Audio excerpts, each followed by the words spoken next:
बच्चों, सारणी की परिभाषा और विस्तार पढ़ने के बाद आपने देखा कि सारणी के कितने गुण होते हैं, उन गुणों को समझाया गया। सारणी के 8 गुणों को आपने याद कर लिया होगा। अब गुण के बाद में आता है कि सारणी के प्रश्नों को हम कैसे हल करें। तो अब पहला हेडिंग होता है कि सारणी के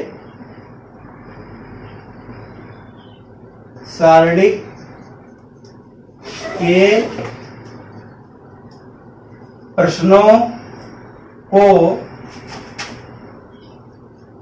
हल करने की विधि, मतलब वर्किंग रूल।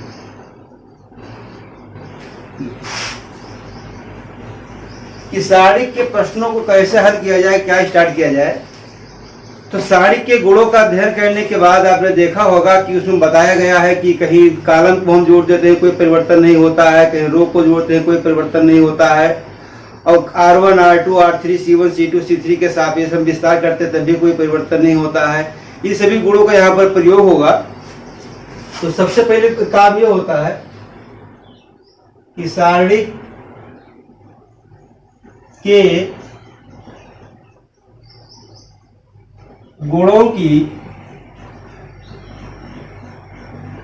सहायता से किसी पंक्ति या स्तंभ में अधिक से अधिक शून्य लाने का प्रयास करते हैं। मतलब ये तो कोई सारणी आपको दी गई है, तो उस सारणी में किसी भी एक रो या किसी भी एक कॉलम में सारणी के गुणों की सहायता से अधिक शून्य लाने का हम प्रयास करते हैं। दूसरा स्टेप है, यदि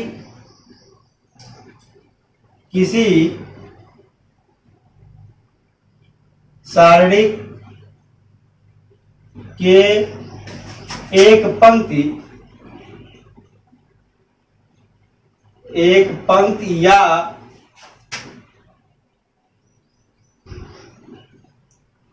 स्तंभ में 2 शून्य हैं, तो उसके सापेक्ष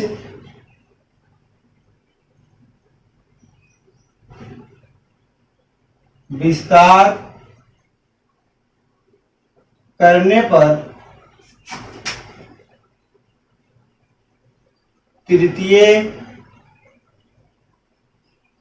कोट की सारणी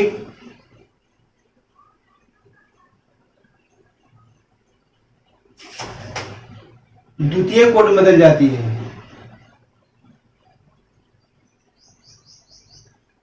द्वितीय कोट में बदल जाती है। जैसे कहने मतलब ये है कि कोई एक सारणी है, उसमें अगर आपको 2 जीरो मिल जाते हैं किसी भी एक रो में या किसी भी एक कॉलम में, और हम उसके सापेक्ष उसका हम विस्तार कर दें, तो यदि वो सारणी तृतीय क्रम की है तो उसका क्रम 2 हो जाता है, द्वितीय क्रम के सारणी के बराबर हो जाता है। इसी प्रकार यदि कोई सारणी 4 कोट की है और उसके किसी भी एक रो या किसी भी एक कॉलम में 3 जीरो आ जाते हैं, यदि उसके सापेक्ष हम विस्तार कर देते हैं तो उस सारणी का जो मान होता है वो तृतीय कोटि के बराबर हो जाता है। देखिए अब यहाँ पर एक सारणी हमने लिखा है, ये डेल्टा लिखा है बराबर ये 0 0 B C D E F G। अब इसमें देखा जा रहा है कि यहाँ पर R1 में 2 जीरो हैं और इसका जो क्रम है वो 2 गुणे, तो इसका जो क्रम है वो 3 गुणे 3 है। अब हम R1 के साथ विस्तार कर देंगे तो ये हमारा बराबर हो जाएगा A C D F G। मतलब ये क्या था, ये 3x3 कोड की सारणी थी, लेकिन इसके रो में यहाँ 2 जीरो मिल गए हैं। 2 जीरो मिलने की वजह से सारणी का जो मान है वो द्वितीय कोड के सारणी के बराबर होगा। ये देखा जाए, यहाँ पर ये लिखा था तो ये आपका CDFG। तीसरा है, अब लिखा कहे जाए सवाल लगाते समय कभी कभी ये होता है कि सारणी के पंक्तियों को हमें बदलना पड़ता है, तो बदल तो हम देते हैं लेकिन लिखे कैसे इसको देखा जाए। यदि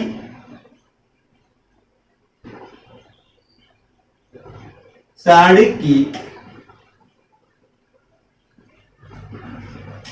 पहली पंक्ति को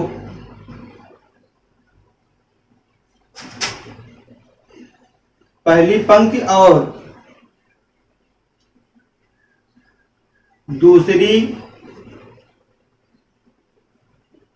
पंक्ति को बदल दिया जाए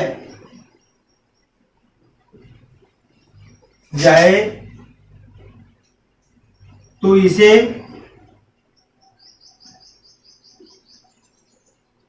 R1 चेंजेस R2 से लिखते हैं।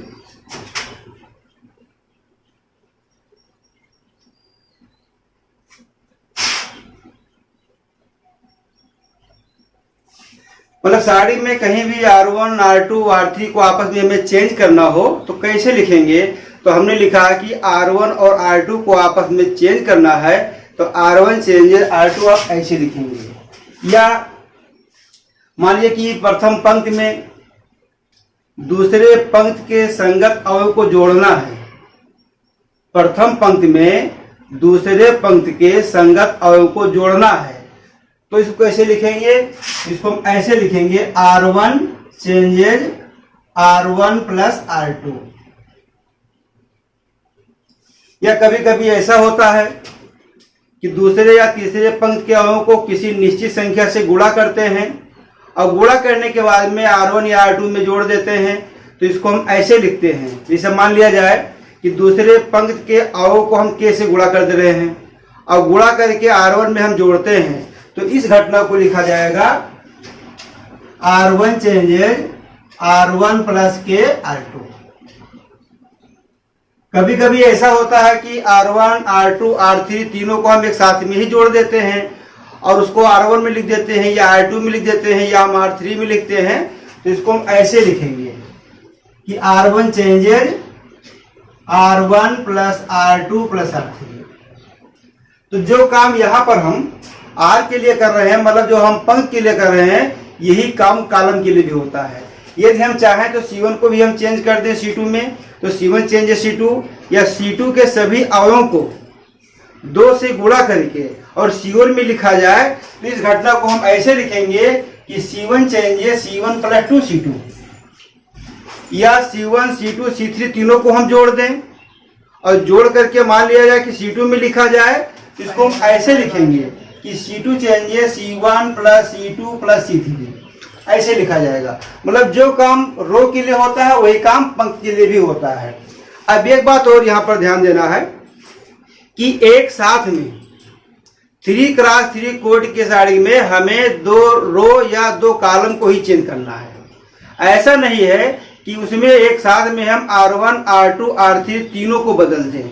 मतलब ये एरो एक साथ नहीं होना चाहिए कि R1 changes, R2 changes, R3 changes, ये तीनों एक साथ नहीं होना चाहिए। R1 R2 को बदलेंगे तो R3 को नहीं बदलेंगे, R1 R3 को बदलेंगे तो R2 को नहीं बदलेंगे। मतलब एक साथ में 3 रो या 3 कॉलम को हम चेंज नहीं करेंगे, ये ध्यान रखिएगा। तो इतनी बातों का ध्यान रखते हैं तो सारणी के सवालों में कोई प्रॉब्लम नहीं होगा, हम आराम से सॉल्व कर सकते हैं। मतलब इस पूरे नियम में एक फोकस था कि जो भी हमको सारणी मिलेगी तो उसके अंदर सारणी के गुणों की सहायता से हम अधिक से अधिक किसी भी रो या कॉलम में शून्य लाने का प्रयास करेंगे और जिसमें शून्यों की संख्या ज्यादा होगी उसी के सापेक्ष उसका हम विस्तार करेंगे। अगर ऐसा नहीं करते हैं तो कोई नुकसान नहीं होगा, सवाल थोड़ा बड़ा हो जाएगा लेकिन इसके आंसर पर कोई नुकसान नहीं होता है। लेकिन शून्यों की संख्या अगर ज्यादा है उसके सापेक्ष हम विस्तार करते हैं, सवाल आसानी से और जल्दी लग जाता है, इसीलिए शून्य को हम प्राप्त करते हैं। अब देखिए नियम बताने के बाद सवाल कैसे सॉल्व होगा, इसके बाद में हमने पहला सवाल लिखा है, सिद्ध कीजिए कि एक डिटर्मिनेंट है 1 1 1 A B C A square B square C square बराबर A minus B minus C minus A. अब देखो इसको सॉल्व कैसे करते हैं। यहां पर देखो लिख दिया गया हल, ये हमको दिया गया है डेल्टा बराबर साड़ी के चिन्ह है 1 1 1 A B C A square B square C square. यदि इसका हम डायरेक्ट विस्तार कर दें तो एक व्यंजक के रूप में आएगा, लेकिन जो हमको सिद्ध करना है देखो गुणनखंड के रूप में लिखा है, तो इसलिए इसका हम सीधे विस्तार नहीं करेंगे, बल्कि क्या होता है कि सिद्ध करते समय जो दाहिने पक्ष में लिखा होता है तो कहीं ना कहीं थोड़ा सा ध्यान दिया जाता है, और इसको हम ध्यान देंगे। यहाँ पर लिखा है ए माइनस बी, और हम विचार करेंगे कि साड़ी के अंदर ए माइनस बी हमको कैसे मिले, ए कहाँ लिखा है और बी कहाँ लिखा है। तो हम देखते हैं ये यहाँ पर लिखा है और बी यहाँ पर लिखा है, मतलब C1 में ए लिखा है और C2 में बी लिखा है। ए माइनस बी मतलब C1 माइनस C2 हमको संकेत दे रहा है। फिर लिखा है बी माइनस सी C2 माइनस C3। तो इसको देख करके हम लोग यहाँ डिसाइड कर लेते हैं कि क्या हमको लाना है, तो बहुत फायदा मिल जाता है। अगर सिद्ध ना करना होता तो इसे हम प्रसार कर देते, सिद्ध करना है इसलिए आंसर को देख के हमें चलना है, और ये आसान भी काफी होता है। देखिए C1 changes C1 minus C2 कामा C2 changes C2 minus C3। अभी हमने बात किया था कि किसको बदलना है, कैसे लिखा जाएगा, तो हमने यहां लिखा है कि C1 changes C1 minus C2। इसका मतलब हुआ कि C1 में C2 घटाएंगे और C1 में लिखा जाएगा बराबर 0 a minus B A square minus B square 0 b minus C B square minus C square 1 C square. ऐसा करने के बाद ये देखा जा रहा है कि इसमें फैक्टर हो जा रहा है। देखो 0 लिखा है, a माइनस बी है, लिखा ए स्क्वायर माइनस बी स्क्वायर, इसका मतलब ए माइनस बी एक ब्रैकेट में और दूसरे में हो जाएगा ए प्लस बी। इसी प्रकार यहां देखिए 0 लिखा है, b माइनस सी लिखा है, एक ब्रैकेट में b माइनस सी और दूसरे ब्रैकेट में लिख रहा हूं b प्लस सी। C3 में कोई परिवर्तन नहीं, 1c और c स्क्वायर जैसे लिखा था वैसे लिखा गया। अब ये देखा जा रहा है कि C1 में a माइनस बी कॉमन है और C2 में b माइनस सी कॉमन है, तो C1 से हम a माइनस बी कॉमन लेंगे और C2 से हम b माइनस सी कॉमन लेंगे। देखिए हम कॉमन ले रहे हैं बराबर, a माइनस बी C1 से कॉमन है, b माइनस सी C2 से कॉमन है। ये देखिए क्या बचेगा यहाँ पे 0 1 a minus B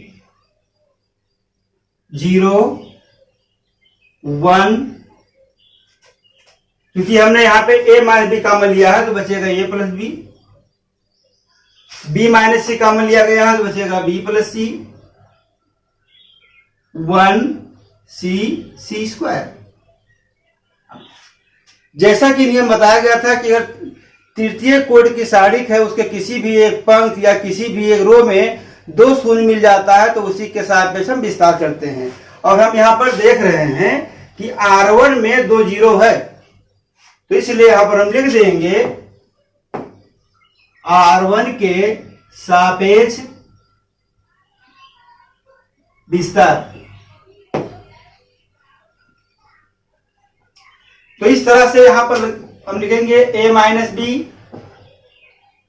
B minus C, और विस्तार करने मतलब यहाँ 0 है इसके सापेक्ष नहीं करना है, 0 ये भी छूट जाएगा। यहाँ पे 1 लिखा है तो ब्रैकेट में देखिए हमने यहाँ पे 1 लिख दिया है, और जैसा कि नियम में बताया गया था उसी के अनुसार कार्य हो रहा है कि तृतीय कोड की साड़ी थी 2 0 हो गया है तो ये द्वितीय कोड में बदल जाएगी, तो यहाँ पर 1 लिखा है और हमको क्या मिलेगा यहाँ पे 1 a plus B 1b plus सी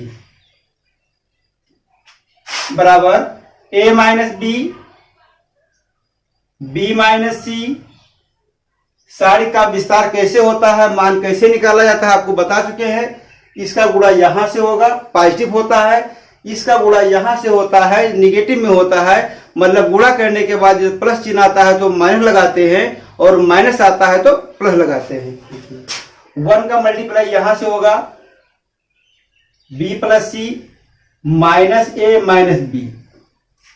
ये प्लस भी लिखा है, ये माइनस भी लिखा है, तो इस तरह से मिल जाएगा a minus B, b minus C और c माइनस ए। और ये हमारा सवाल सिद्ध हो गया। ये सवाल यूपी बोर्ड में कई बार पूछा गया है और काफी आसान भी है। जितने भी सवाल प्रूफ करने के लिए आते हैं उनके आंसर को देख करके चलेंगे, जल्दी लग जाएगा। और बाई चांस आंसर नहीं दिया है तो केवल हमें उसे विस्तार कर देना है, बस। इस तरह से सवाल कंप्लीट हो गया। सारिक का दूसरा सवाल देखो, लिखा हूं, मान याद कीजिए। सारिक है, लिखा हुआ है 13 है, 16 है, 19 है, 14 है, 17 है, 20 है, 15 है, 18 है, 21 है। यदि सारिक का हम नियम के अनुसार सीधा विस्तार करें तो समय ज्यादा लगेगा, लेकिन यदि इसमें सारणी के गुणों का हम थोड़ा प्रयोग कर दें तो सवाल जल्दी लग जाता है। सारणी के गुण कौन कौन से हैं आपको बताया गया है, 8 गुण हैं। और किसी भी गुण को जहां आप चाहें वहां लगा सकते हैं, कोई बाउंडेशन नहीं कि लगाएं कि न लगाएं। अब देखिए, इसमें अगर गुणा करना हो, भी मान लो प्रसाद ही कर दें तो 17 का 21 से गुणा होगा, 18 का 20 से होगा, इससे 16 का होगा, तो समय लगेगा। अब इससे बचने के लिए देखिए हम सारणी के गुण लगा देते हैं और यहां पर लिख देते हैं C1 changes C1 minus C2 और C2 changes C2 minus C3। तो डेल्टा बराबर हो जाएगा, C1 से C2 घटाया गया है, 30 से 16 घट जाएगा, -3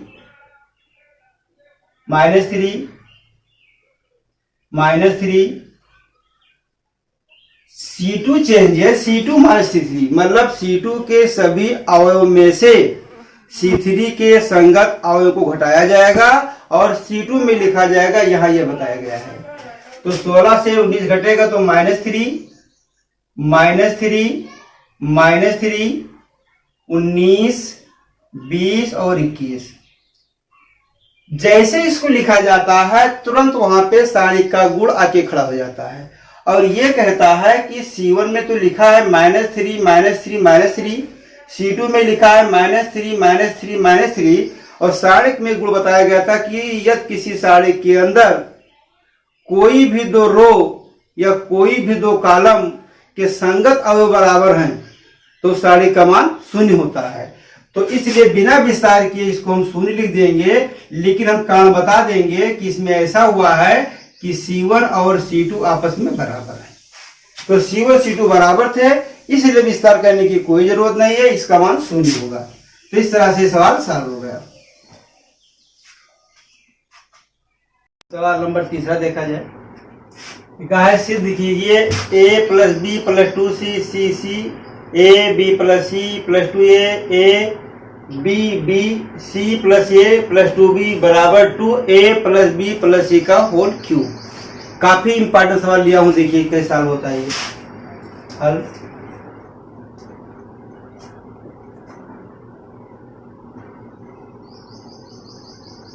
का a plus b plus 2c c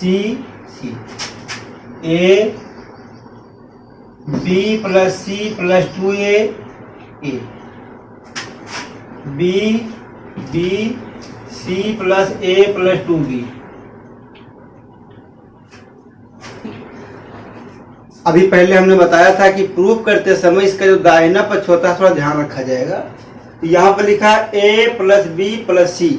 अब हम लोग ये प्रयास करेंगे कि ऐसा कौन सा कार्य रो और कॉलम में हम कर दें कि हमें a प्लस बी प्लस सी हमको मिल जाए। अब देखिए इसमें यहाँ ये लिखा है तो यहाँ b लिखा है, यहाँ c, कैसे हमको मिले। तो यदि हम लोग R1 में R2 R3 को भी हम जोड़ दें तो यहाँ भी एक c लिखा है, यहाँ भी c लिखा है, यहाँ 2c लिखा है, ये 4c हो जाएगा, जो कि हमको नहीं लाना है। तो इस तरह से R1, R2, R3 तीनों को हम नहीं जोड़ेंगे। अब हम C1, C2, C3 का विचार करें तो C1, C2, C3 अगर हम इसको जोड़ देते हैं तो ये यहाँ पर भी लिखा है, ये यहाँ लिखा तो 2A और B यहाँ भी लिखा है तो B यहाँ भी तो 2B हो जाएगा। तो इस तरह से हमको मिल जाएगा 2A plus 2B plus 2C, मतलब 2A plus B plus C हमको मिल जाएगा, जो कि यहाँ जरूरत भी हमको है। 2B लिखा है, A plus B plus C भी लिखा, मतलब घात 3 है, लेकिन फिर भी हम लोग को A plus B plus C मिल रहा है। तो इस तरह से यहाँ पे हम चेंज करेंगे C1 को और लिखेंगे C1 plus C2 plus C3। तो इस तरह से मिल जाएगा। जोड़ना है C1, C2 और C3, इन तीनों को जोड़ करके C1 में लिखा जाएगा। देखो मैं लिख रहा हूं, यहां पर भी ये लिखा है, इसमें जुड़ जाएगा तो हो जाएगा 2A plus B plus C, 2A plus B plus C, 2A plus B plus C।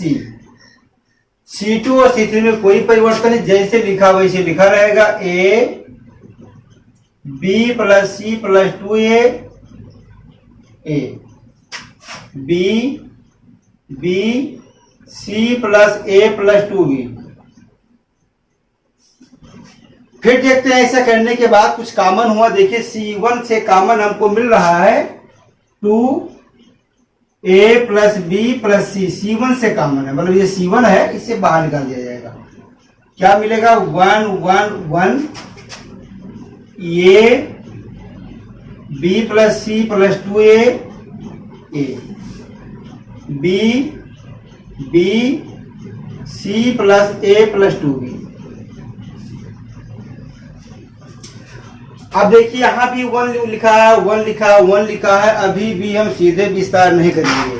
हमारा ये प्रयास रहेगा कि साड़ी के किसी भी एक रो या किसी भी एक कॉलम में अधिक से अधिक हमको शून्य मिल जाए, जिससे प्रसार करने में काफी आसानी हो। और यहाँ मिल भी जाएगा। देखिए यहाँ भी 1 लिखा है, ये 1 लिखा है, ये 1 लिखा है। यहाँ पर हम लिख दे रहे हैं R1 changes R1 minus R2, R2 changes R2 minus R3। क्या मिलेगा हम लोग को? देखिए मैं बराबर लगा दे रहा हूं, यहाँ पे लिखा है 2A plus B plus C। घटाने के बाद क्या मिलेगा? 1 से 1 घट जाएगा तो यहाँ मिल जाएगा हमको 0, और इसमें से ये घटाया जाएगा तो देखो A से घटेगा B तो minus B minus C plus 2A है तो माइनस 2A हो जाएगा। तो इस तरह से इसका जो रिजल्ट आपको मिलेगा, माइनस कॉमन ले लेंगे, A plus B plus C, और B से B घट जाएगा तो ये हो जाएगा 0। तो इस तरह से हमने R1 को चेंज किया R1 माइनस R2 से। अब R2 को चेंज किया हूं R2 माइनस R3 से। तो अब इसमें से ये घटाना है तो 1 से 1 घटेगा तो यहां बच जाएगा 0। R2 माइनस R3 लिखा हुआ, इसमें से घटाया जाएगा तो हमको मिलेगा A प्लस B और प्लस C। देखिए R2 माइनस R3, इसमें से घटाएंगे इसको तो minus C minus A minus 2B, जबकि यहां प्लस भी है तो इस तरह से मिल जाएगा माइनस A प्लस B और प्लस C। बाकी R3 में कोई परिवर्तन नहीं, जैसे लिखा वैसे लिखा रहेगा। 1A और C plus A plus 2B। अब हम देखते क्या है इसमें कि R1 में 2 0 लिखा है, इसलिए हम R1 के सापेक्ष विस्तार कर देंगे। R1 के सापेक्ष विस्तार करने पर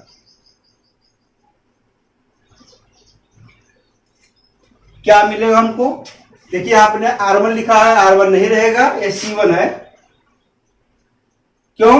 क्योंकि 2 0 हमको C1 मिला है। R1 भी कर सकते हैं, क्योंकि R1 में देखा जाए तो 1 0 यहां भी है, 1 0 यहां भी है, तो हम इसका विस्तार R1 से भी कर सकते हैं।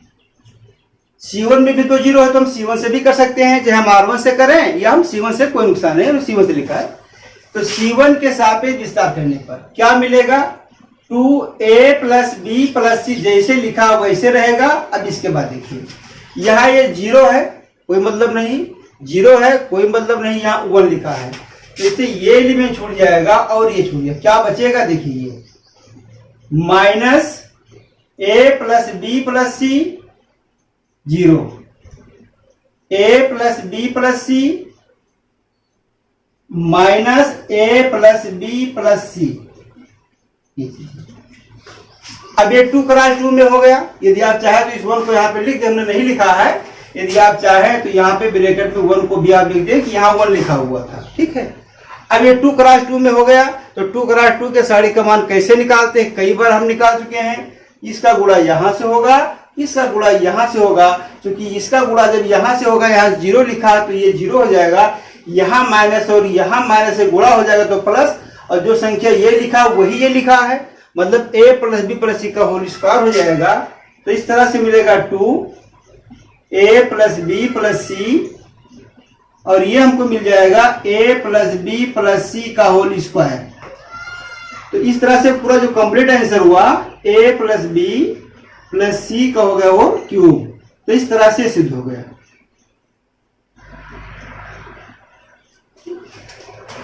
इस तरह से ये भी पूरा हुआ, जो हमको लाना था वो हमको मिल गया। अब सवाल नंबर 4 देखा जाए, ये भी आसानी है, उसी तरह से है। एलिमेंट C1 में लिखा हुआ है a b c, C2 में b plus C, c plus a plus b, a square b square c square, और हमको लाना है minus a plus B plus C, a minus B, b minus C और c माइनस सी, ये लेके आना। देखिए वही बात जो बार बार मैं कर रहा हूँ इसके पहले वाले सवालों में, लगाने के पहले हम इसके दाहिने पक्ष को देख लेते हैं, उसी के अनुसार हम चलते हैं। तो यहाँ ये लिखा a प्लस बी प्लस सी, तो पहला हमारा सोच यही होता है कि ऐसा कौन सा कार्य हम कर दे साड़ी के गुण के अनुसार कि हमें साड़ी के अंदर a प्लस बी प्लस सी मिल जाए। यहाँ लिखा भी है, देखिए b प्लस सी यहाँ पर लिखा है और ये यहाँ पर लिखा है, ये C1 में है और ये C2 में है। तो हमने यहाँ लिखा C1 changes C1 plus C2 बराबर, ये हो जाएगा a plus B plus C, a plus B plus C, a plus B plus C, मतलब C1 में C2 को जोड़ दिया गया। जोड़ने के बाद देखिए यहाँ C2 में कोई परिवर्तन नहीं हो रहा है, b plus C, c plus a plus B, a square B square और सी स्क्वायर, जैसे था वैसे लिखा है। ऐसा करने के बाद में हमने देखा कि C1 से कुछ कॉमन है, और जो कॉमन है वही है जिसकी हमें जरूरत थी, मतलब a plus B plus C C1 में लिखा हुआ है, इसलिए इसको हम कॉमन ले लेंगे, मतलब उभयनिष्ठ।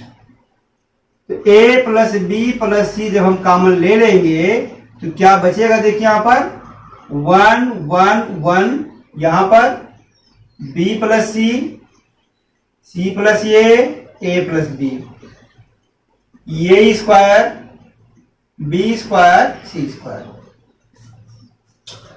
देखिए फिर यहाँ 1 1 1 आ गया, और हमारा हमेशा ध्यान रहेगा कि साड़ी के अंदर किसी भी रो या किसी भी कॉलम में साड़ी के गुणों का प्रयोग करते हुए अधिक से अधिक शून्य लाने का हम प्रयास करते हैं। यहाँ भी हम शून्य लाएंगे, देखिए R1 changes R1 minus R2, R2 changes R2 minus R3 बराबर जो मिलेगा हमारे पास, देखो a plus B plus C, R1 से R2 घटाया जाएगा तो 1 से 1 घटेगा, तो यहां बच जाएगा 0। इसमें से घटाएंगे आएगा b माइनस a,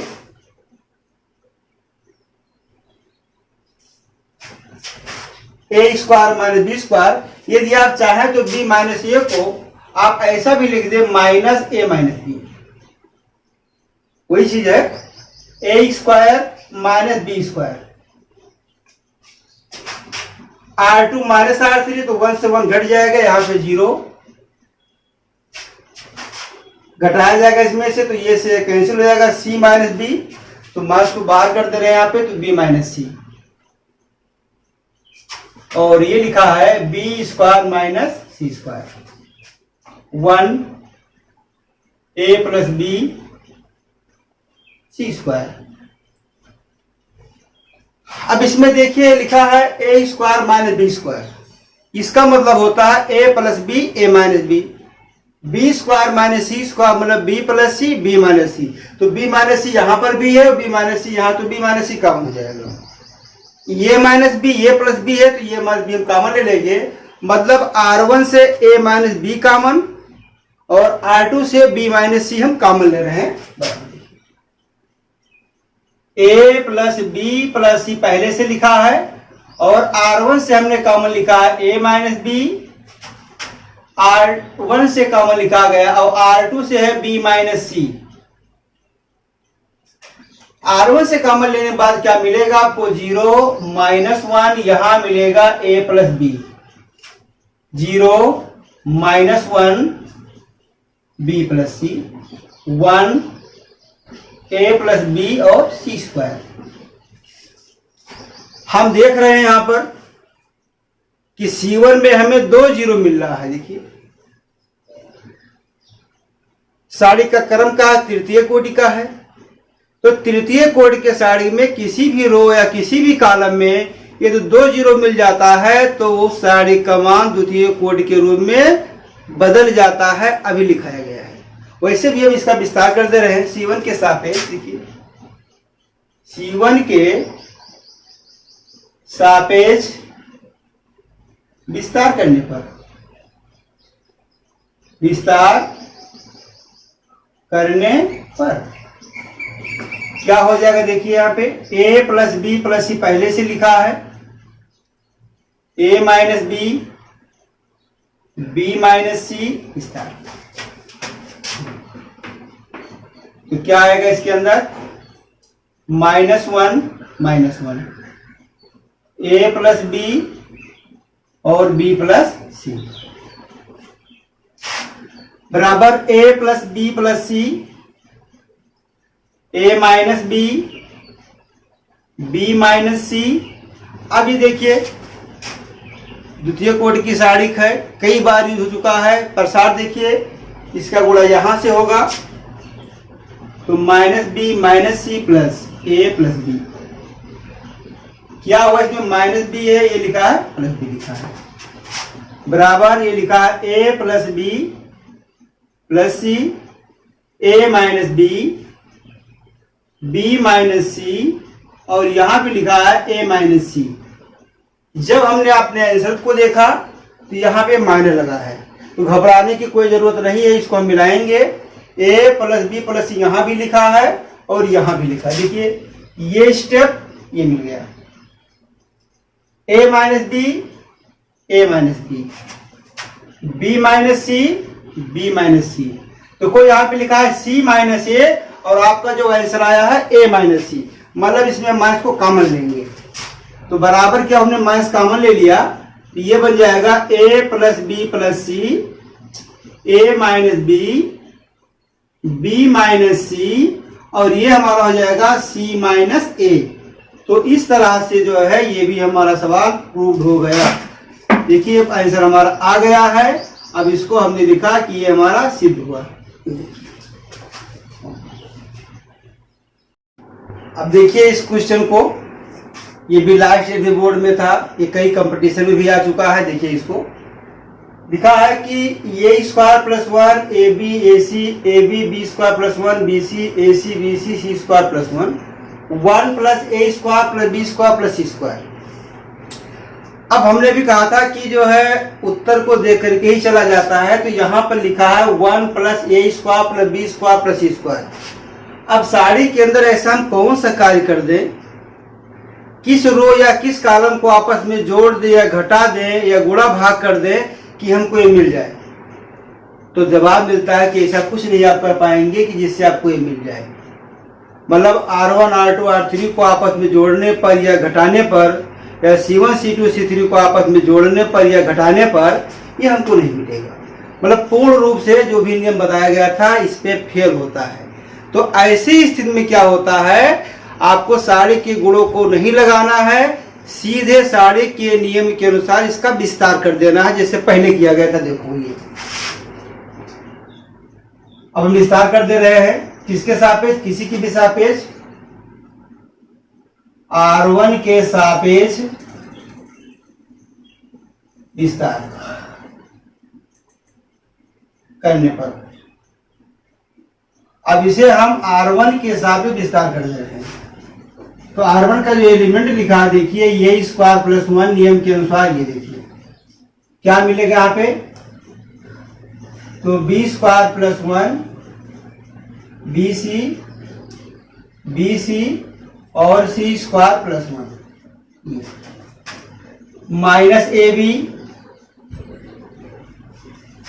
ये A B B C, A B C A C और C square plus 1 plus A C A B square plus 1 A C B C. गुणा 2 में आ गया, गुणा कर दे रहे हैं इसको बराबर, ए स्क्वायर प्लस 1 एक ब्रैकेट में देखिए, इसका यहां से गुणा करेंगे हम, तो ये मिलेगा आपको B square C square plus B square plus C square plus 1 minus B square C square, पूरा हो गया। ऐसे यहां पर लिखा है माइनस ए बी, मल्टीप्लाई यहां से हो जाएगा, तो A B C square plus A B minus A B C square plus A C, गुणा देखिए इसका यहां से पड़ेगा, तो A B square C minus A B square C minus A C. एक बार गुणा चेक कर लीजिएगा, इसका यहां से मल्टीप्लाई हुआ है और इसका यहां से नेगेटिव में हुआ है। अब देखते हैं ब्रैकेट के अंदर कोई स्टेप कैंसिल होता है कि नहीं होता है, एक बार चेक करते हैं। तो देखिए लिखा plus B square C square, इससे कैंसिल हो जाएगा। ए बी सी स्क्वायर देखिए यहां से ये और ये कैंसिल हो गया, और ए बी स्क्वायर सी यहां से ये कैंसिल हो रहा है। क्या बचा उसको देखा जाए, ए स्क्वायर प्लस 1 यहां लिखा है, B square plus C square plus 1 यहां पे लिखा हुआ है, तो कोई बात नहीं, इसका मल्टीप्लाई कर दे रहे हैं यहां से, तो ये आपको मिल जाएगा A square B square plus A square C square plus A square plus B square plus C square plus 1। गुणा 2 पद इसमें थे, 3 पद इसमें है, गुणा होगा तो 3 दूनी 6 पद आना चाहिए, 1 2 3 4 5 और 6 से लिखा है। यहां माइनस ए बी है प्लस ए बी है, तो माइनस ए स्क्वायर बी स्क्वायर, यहां देखिए minus A C plus A C minus A square C square. अब हम ये देखते हैं कि यहां पे लिखा हुआ है plus A square B square, यहां पे लिखा है माइनस, ये लिखा है प्लस और ये लिखा है माइनस, तो इस तरह से मिल जाएगा 1 plus A square plus B square plus C square, और यही हमको सिद्ध भी करना था। तो इस सवाल में क्या देखा, जब रो और कॉलम के नियमों को आपस में लगाने के बाद भी हमें नहीं मिला, तो ऐसी स्थिति में हमने कौन सा कार्य किया, साड़ी के नियमों को लगाते हुए केवल विस्तार कर दिया। किसके सापेक्ष, जैसा आप चाहें, हमने यहाँ पे R1 के सापेक्ष विस्तार कर दिया और ये आंसर अपने आप आ गया। इस तरह से सवाल हमारा सिद्ध हुआ। काफी इंपॉर्टेंट सवाल था ये।